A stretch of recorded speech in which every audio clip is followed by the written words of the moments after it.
Hey there, TV fans. Welcome to a brand new episode of FYC from now until September 18th, 2023. Every week, we're going to be here on FYC tracking the ups and downs of Emmy season. This is our second time doing Emmy season. Last week, we covered Outstanding Drama Series, Outstanding Drama Actor, and Outstanding Drama Actress. That means that with the amazing Jeff Snyder and the mighty Perri Nemiroff, see what I did there?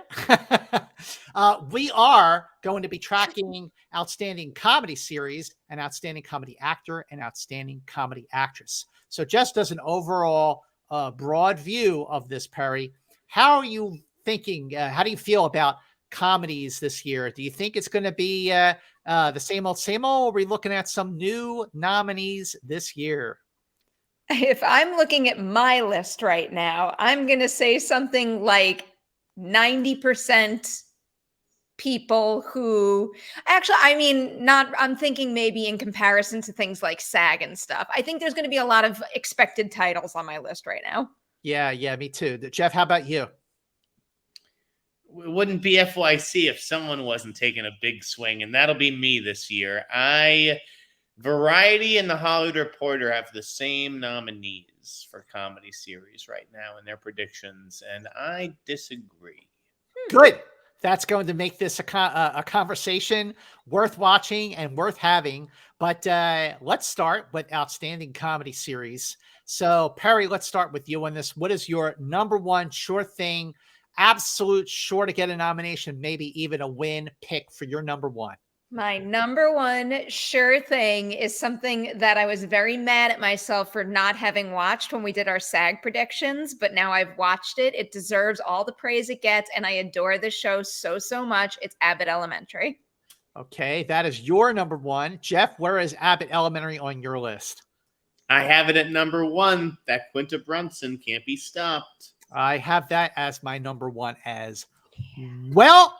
So Abbott Elementary, which was nominated last year, Quinta Brunson did win for writing, not for acting, and the series didn't win. And I just think that it was just building, and I think that this might be the year for Abbott Elementary, or will it? Jeff, what's your number two? My number two is The Bear. Oh, never mind. Okay. I thought you were going to take a weird swing with this. The Bear. The Bear is your number two. Yeah, absolutely. The Bear is awesome. I love the show, and everyone loves it. And sort of was gaining a lot of momentum over the course of the year. I think it won like the SAG award, right? For best actor in a comedy series. I have The Bear as my number four. By the way, my top is that show came out last June, so we're going to be honoring that show a year and 3 months later. Like, that's a long time. And I think season 2 drops this month, June. Yeah. So the timing will be perfect because people, Emmy voters, will be watching season 2 while they're already filling out their ballots for the nominees and maybe even their winners. I have Bear at number 4. Not that it's down at number 4. It's just number 4, and my top 5 could totally be interchangeable. Perri, where is The Bear on your list? I share Jeff's list thus far. It is my number 2. Your number 2. Wow. Okay. So Jeff, 4, Scott. I have it at 4 again. Again, it's not down at number 4. It's like, well, I can't decide if I want it to be 2 or 3 or 4 or 5. So I put it at 4 because I think my top 5 could easily switch because I love them equally. And I think they're all deserving to win, not just get nominated. All right. So if you both have The Bear at number 2, so then Perri, what is your number 3? My number 3 is Ted Lasso. And I'll repeat what I said, I think, on our introduction episode for this season of FYC. I think Ted Lasso is going to be perfectly fine getting nominations. I do have it lower than I usually would in terms of the ranked list. Okay, Jeff, where's Ted Lasso on your list? I also have it at number 3. Okay. Wow. Look at you go. Did you compare notes before we got on this call? I have Ted Lasso at number 2. Ted Lasso. I love the show. I think it really stuck the landing. I thought that last episode was really very, very, very moving. Was it the last of the season or the last of the series? It sure felt like a series finale. And just like with Succession, having that series finale, I think it just got so much love in the end. And it was definitely the most ambitious of the 3 seasons. I have Ted Lasso at my number 2. You have it at your number 3. Jeff, what do you have at number 4? Eat a dick, Pam. Yes. Yes, Jeff. Yeah, I have Shrinking. I have Shrinking at number 4. And really, it's 3B. I mean, you know, that and Ted Lasso are kind of neck and neck. I think I was just a really strong first season for Shrinking. A lot of people really enjoyed it, and a lot of my friends watched it. So Apple has something there in Bill Lawrence. Absolutely, it did. And also, Brett Goldstein produced the show, and I think he wrote an episode. I love Shrinking. I have Shrinking as number 3. I just thought it was funny and very moving, and a really, really great ensemble. And you have Harrison Ford in his first comedy series, because he also has drama series for 1923. Perri, where is Shrinking on your list? I wish my list was the same as Jeff's, because I love Shrinking so much. Like if I were choosing some of the top tier nominees, I'd be picking this far higher on the list. But right now I have it at 7. Okay. All right. I respect that, as long as you have it on your 8. Then it's unanimous that we all love it. So I'm going to just go with my number 5, which is Barry. I think that show was nominated for Outstanding Comedy Series 3 times, 2018, 2019, and 2022. And by the way, Ted Lasso, of course, is a back-to-back Emmy winner for the last 2 years. That if it pulled off a 3-peat win, that would be a hell of a thing. Wondering if any comedy series ever won comedy series 3 years in a row. Maybe it did. I feel like what's that show? What's that show I'm thinking of? The one with Al from Married with Children. Modern Family. Didn't that win 8 years in a row or something like that? Yeah. It won a lot. You're the stats man. It definitely won a lot. All right. So where do you all have Barry on your list, Perri? 5. 5. Okay. I adore Barry. Part of the reason why I have Barry above, let's say, a Shrinking is because Barry is closing out its run. It has 4 very strong seasons, and it's a proven entity in the Emmys race, even though I love Shrinking as well. Okay, Jeff, where do you have Barry on your list?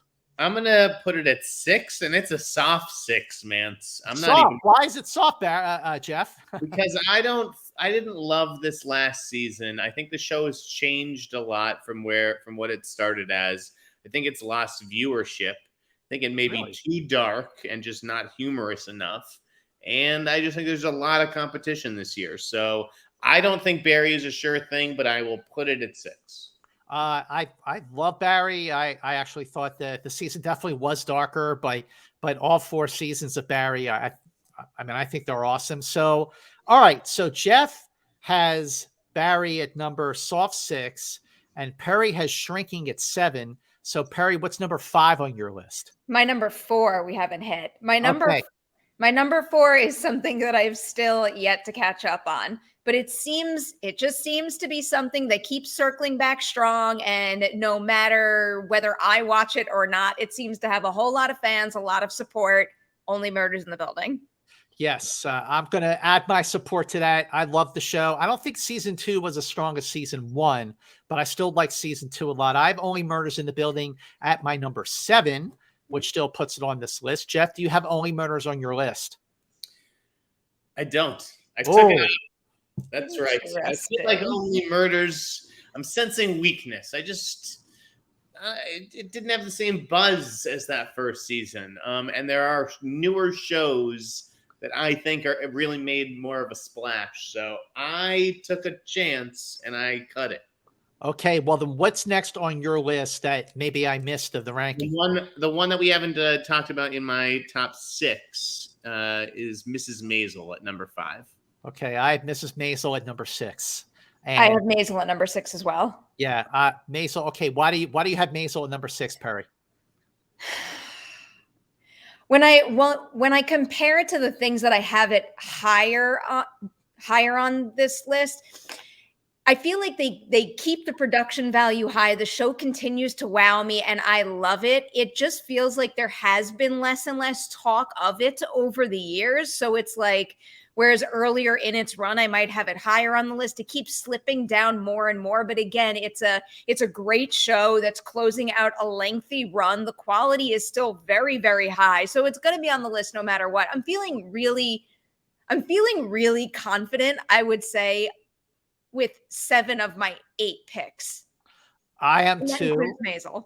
Okay, so Jeff, why do you think Maisel makes the list, and what are the chances that it could actually pull off a win because it's its 5th and final year? No, I don't think it has any chance to win at all, but it's going to get in because it is its last season and supposedly a strong season. I don't watch the show. Here's the thing. So Perri, I agree with you that after it won Outstanding Comedy Series in its first year, each season has gotten less and less buzz. And I felt like season 4, which was the previous season, was not very strong. I still love the show because I love the characters. I love the pacing of the banter and the way they finish each other's sentences. Of course, the production design is just fantastic, and the wardrobe and all that stuff. And I love Rachel Brosnahan. I think she's awesome.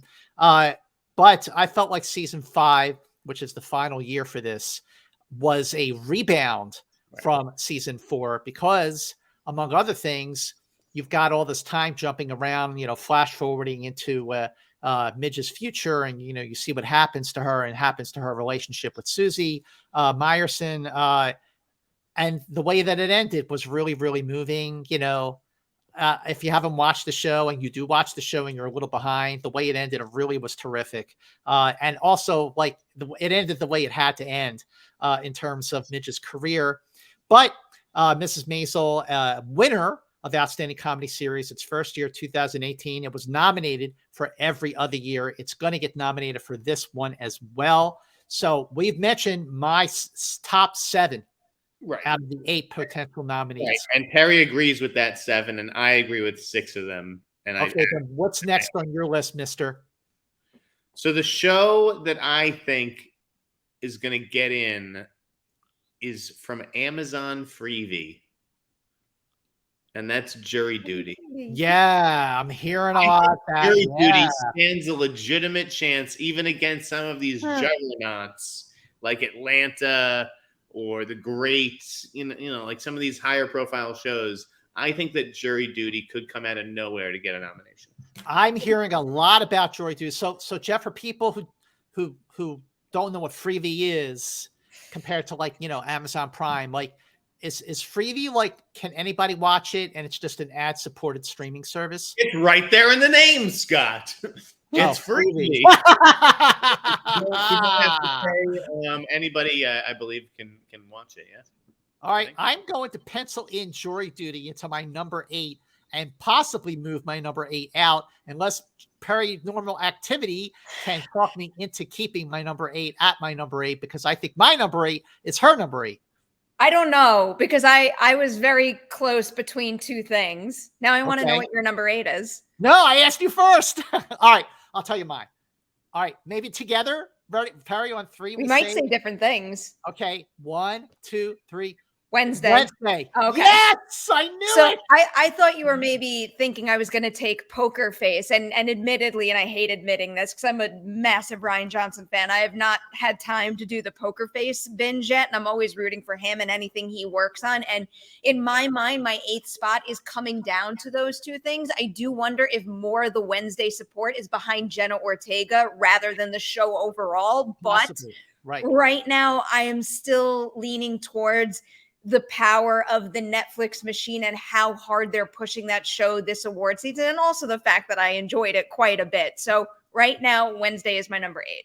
I have Wednesday as my number 8 as well, which basically finishes out this list because it's 2 out of 3. However, I really do, even though I have not seen Jury Duty, I've heard a lot of people talk about it to the point where they're like, Nance, you have to watch the show Jury Duty. If anybody watching this watches Jury Duty, comment below and let us know why you think it deserves a nomination to make the cut. But in addition to Wednesday and Jury Duty, other shows that could potentially get nominated, in terms of being on my I honorable didn't mention. give my 8. Oh, what's your number 8? Go. So, listen, you guys went chalk. You went the same thing as the trades, as Variety and Hollywood Reporter. Those were the same. Okay. All I right. cut out the murders and I cut Wednesday. One was in favor of Jury Duty. The other one, unlike Perri, is in fact Poker Face. Okay. I just do the eye test. I mean, are you telling me that Wednesday is a better show than Poker Face? That's absurd. That's an absurd thing to say. So I thought Poker Face was fantastic. It did drive a lot of subscribers, I think, to Peacock. I think it was a hit for them. Ryan Johnson, Natasha Lyonne, some big names in that cast. It was a total blast. Yeah, you have you have multiple Emmy nominees within Natasha Lyonne for other shows. You know, Ryan Johnson is a 2-time Oscar nominee for writing Knives Out and Glass Onion. So you're right about that, Jeff. Poker Face is definitely worthy of bumping Wednesday off the list. What about Poker Face didn't have a TikTok dance and anything, but yeah, you watch one show there and I know you like to write that off a lot, Jeff, but really, like, viral power is a big thing, and not just for, the members of the voting body who actually use apps like TikTok. It's just like that general awareness can sway a lot of people. You are correct. Well, Jeff, what about the show that you were really pushing last year, which was Reservation Dogs? No, I don't. I think that's tailed off a little bit in season 2. What about Schmigadoon? Schmigadoon is a show that really it's an ambitious show in terms of being a musical and a comedy. And Jane Krakowski in particular was amazing on Schmigadoon this season. Do you think that has any chance to make the cut for a nomination, Perri or Jeff? I don't know anyone who watches that show. I watch it. I really enjoy it. I know you, Mance. Yeah, of course you do. I have one. I have one that I don't have on my list, obviously, but I'd really like to be a surprise nominee here because I think they've been pushing for it and I think they deserve it. And you probably know what I'm talking. Yeah, dude, it's fucking good. It's a good, high quality comedy that does everything it sets out to do far better than most other shows that run with a similar format and jump the line between, comedy and something with actual dramatic value as well. It's just one of the best shows out there right now that always makes me happy, and it deserves award season love. More award season love than it gets. Also, Atlanta is a show that's been nominated for Comedy Series twice in 2017 and 2018. Is it possible that I think this is the last year that could, sort of get in that way? Jeff? I think it's possible, but yeah, not enough people are talking about it. You don't think? I don't think so. I mean, I feel like there are shows like What We Do in the Shadows that have a little bit more buzz. Yep, sure. Even something like Somebody Somewhere, the Bridget Everett show on HBO, like that's like the art house pick, that just, I don't know. It serves a different audience, and the TV Academy is a big voting body with a lot of different tastes. So, well, What We Do in the Shadows is also a good mention there, Jeff, because it was nominated twice for Outstanding Comedy Series in 2020 and last year, 2022.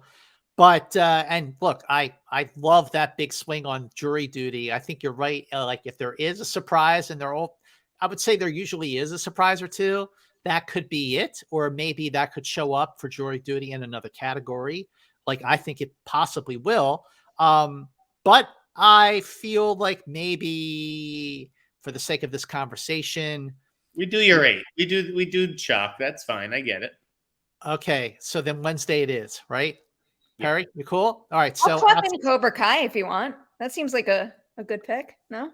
For honorable mention, yeah, but I'm not saying I'm not voting for that. No. The Great seems like the strongest among the honorable mentions, like outside of the 8. I have What We Do in the Shadows as my number 1 honorable mention, followed by The Great, and then Poker Face, actually. But for the purpose of this conversation, which could change because, we're going to do our nominations picks again right before the week before the nominations are announced. But for this conversation, our nominee picks for Outstanding Comedy Series are Abbott Elementary, The Bear, Ted Lasso, Barry, Shrinking, Marvelous Mrs. Maisel, Only Murders in the Building, and Wednesday. So those are the 8. Now we move on to Best Actor in a Comedy Series. So Jeff, who was your number 1 pick for lead actor in a comedy series? All right, my number 1 pick. I'm going to go with Jeremy Allen White from The Bear. There you go. Cooking up some heat in that kitchen. The Bear. Okay, Jeremy Allen White is also my number 1 pick. Perry? Also my number 1. Oh, cool. Of course it is. Yeah, I think he has a date with the Emmy. Yeah, I think so too. That show's crazy. All right. Bill. Oh, sorry. Damn, I just gave away My number 2 also, Mance. My number 2. Perry's number 2. Jeff, is it your number 2 as well? Yes. Bill Hader? All right. Oh. All right. I blew it for all of us. So Bill Hader, 2-time winner for Barry alone in 2018 and 2019. He's also an Emmy winner for, are you ready for this? South Park. So, but no, I think Bill Hader, if not the show, gets a win. I think Bill Hader has a strong chance to make it 3 Emmy wins. That is if he can, sort of battle it out in the kitchen with Jeremy Allen White. All right, then, Jason. Shit, I did it again. Jeff, who's your number 3? Forgive me, I wasn't paying attention. Bill Hader is my 3. Jason Sudeikis is my 2.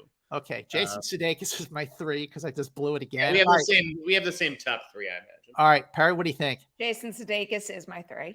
Jason Sudeikis, who won back-to-back Emmy wins for lead actor in a comedy series. He also has back-to-back comedy wins for best comedy series. I mean, wow, if he won for a 3rd year in a row, which is possible if he's that high on our list and he's like on everyone else's list, that would certainly be a hell of a thing. But Jason Sudeikis, my number 3, Perry's number 3, and Jeff's number 2. Then that moves us up to number 4. Perry, who do you got? Can you just let me do my 4 and 5? Do it. I think, again, they're a package deal. I think this is the exact opposite of a situation where we have 2 actors like take away from each other's votes. I feel like nobody votes for one without the other. So it's Steve Martin for me and then Martin Short yet again. Agreed for my number 4, my number 5. In that order, both were nominated for the series last year. Do you think, Jeff, they get both nominated again? I mean, we're so resistant to just following what everyone else says, even if it's going to be true. True, because I think that there could be some kind of a wild card. First of all, I have Jason Segel at 4, so I have Steve Martin and Martin Short at 5 and 6. But I think that somebody could potentially surprise and knock out one of those guys. Yeah. Well, Jeff, I have Jason Segel as my number 6, and I mean, he was phenomenal. There's one scene that he has where he's talking to his dead wife's picture, and he says, "You owe me an apology." That scene just like knocked my socks off. Probably the best thing he's ever done as an actor, and he also produces and writes for the show. Jason Segel is, I would say, almost a revelation. So are you more confident, though, that Jason Segel will get nominated or that both Martin Short and Steve Martin will get nominated? I am actually more confident that Jason Segel gets a nomination. That's why I put him at 4. Okay. I'm the other way. I'm more confident we'll see the double nomination.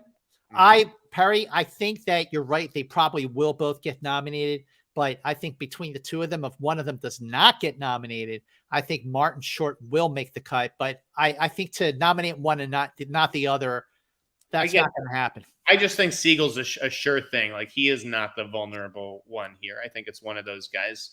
And if somebody surprises, I mean, who are we talking? There's Donald Glover.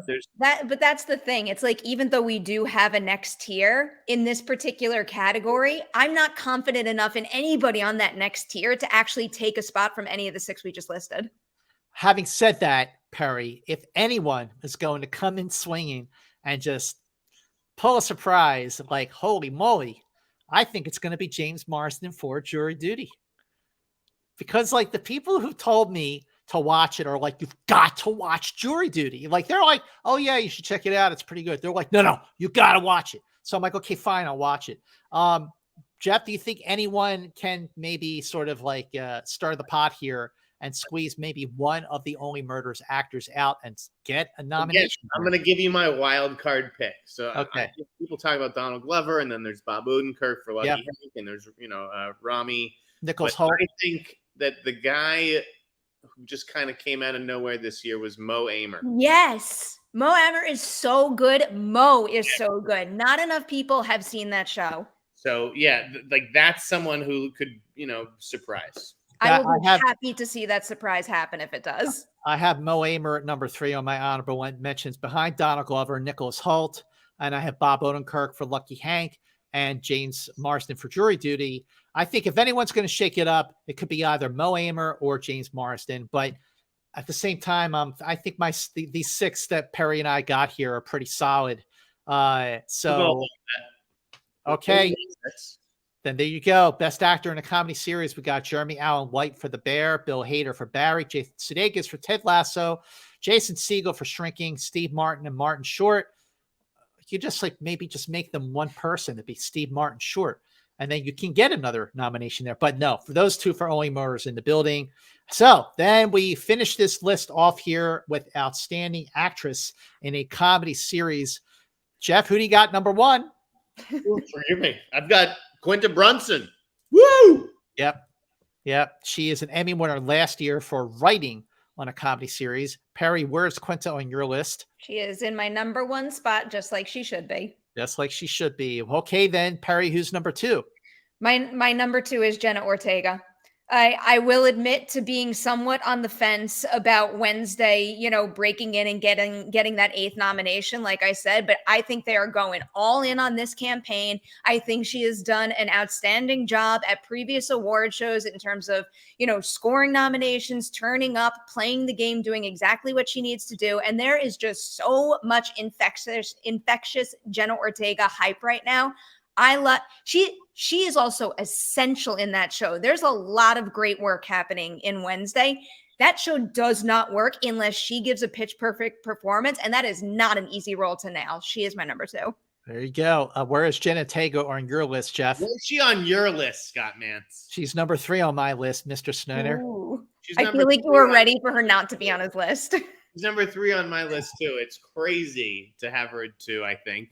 Who is 2 on your list, Mantz? Number 2, I'm going big here because I just absolutely love the show, and this is the last time she's going to play Midge Maisel. I went with Rachel Brosnahan. That's the answer, Mantz. It's definitely Brosnahan. This is a race between Quinta Brunson and Rachel Brosnahan. I agree with you. She's my number 3. So we're not all that far off here. I don't think there's a Jenna Ortega nomination year. She's not going to win anything. There's no race between anyone. Quinta Brunson will win this award, period. It's over and done with. And I'll place that bet right now. I mean, I would place it too, but I agree with you, Perri. The heavy favorite, but I can't write off Brosnahan. Brosnahan's such a good actress. She's very, very good in that show. Amazing. Yeah, really. I mean, if there was no such thing as Abbott Elementary, I think that Rachel Brosnahan would win for her 5th and final year, matching her first year, in which she also won. She was nominated 4 times for Maisel. She was nominated every year. And I think she won the first year, didn't she? Check me out there, somebody, while we're... What I'm getting at is Jenna Ortega, a great actress. I was aboard the Jenna Ortega train early. I was there on the bandwagon. I just think, again, there's virality, there's buzz, there's hype, there's all that stuff, and then there's winning, delivering an Emmy-worthy performance. And I don't think that Wednesday Addams is that character. Well, we have the same 3, even though our ranking is a little different. So then, Jeff, who's your number 4? For 4, I've got Natasha Lyonne for Poker Face. Okay, Natasha Lyonne is your number 4. I think she makes this list. I have her at 5. Where do you have Natasha Lyonne, Perri? I have her at 6. Okay.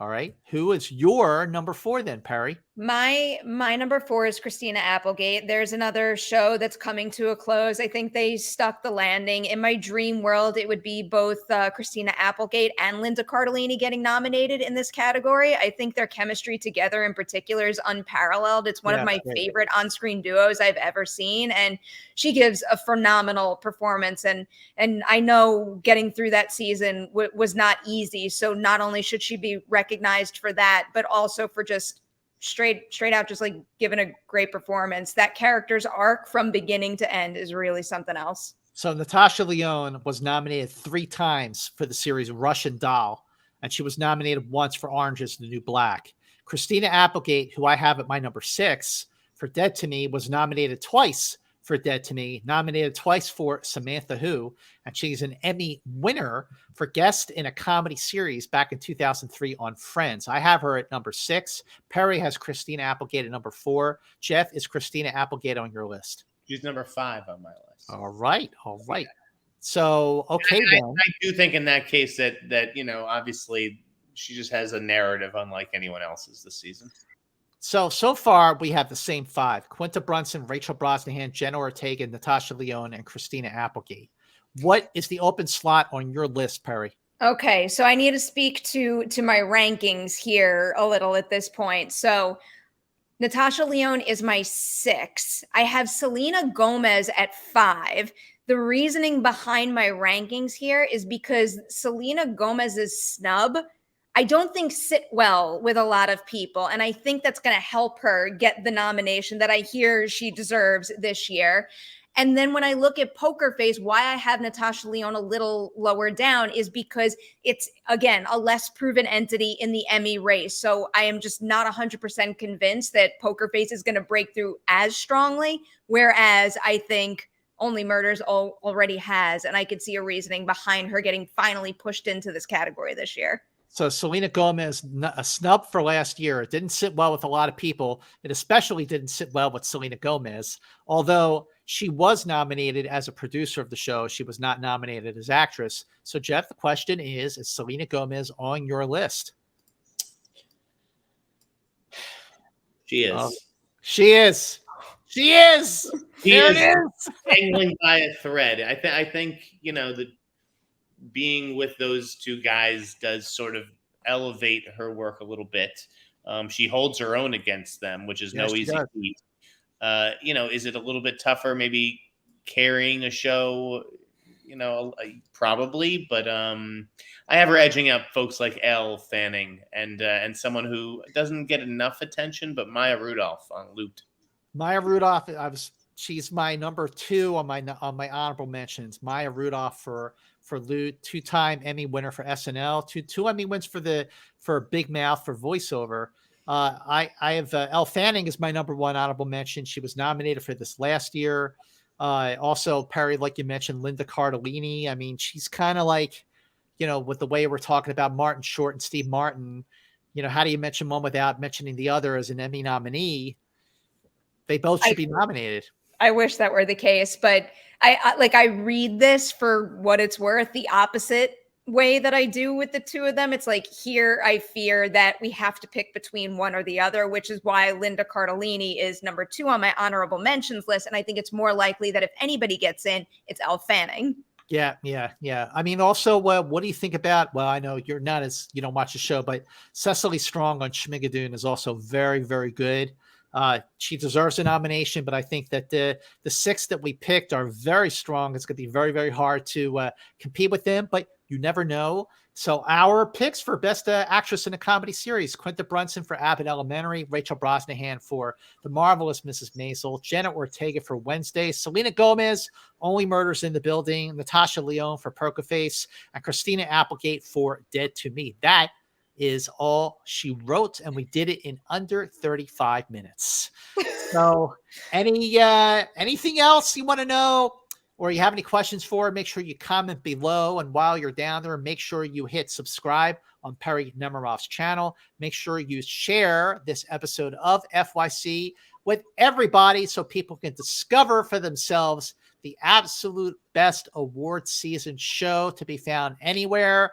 FYC, baby. So that does it for our episode on comedy series. Next time on FYC, we're going to cover outstanding limited series and outstanding limited actor and outstanding limited actress. That is next time on FYC. So until then, be good and FY. See you later. Yeah.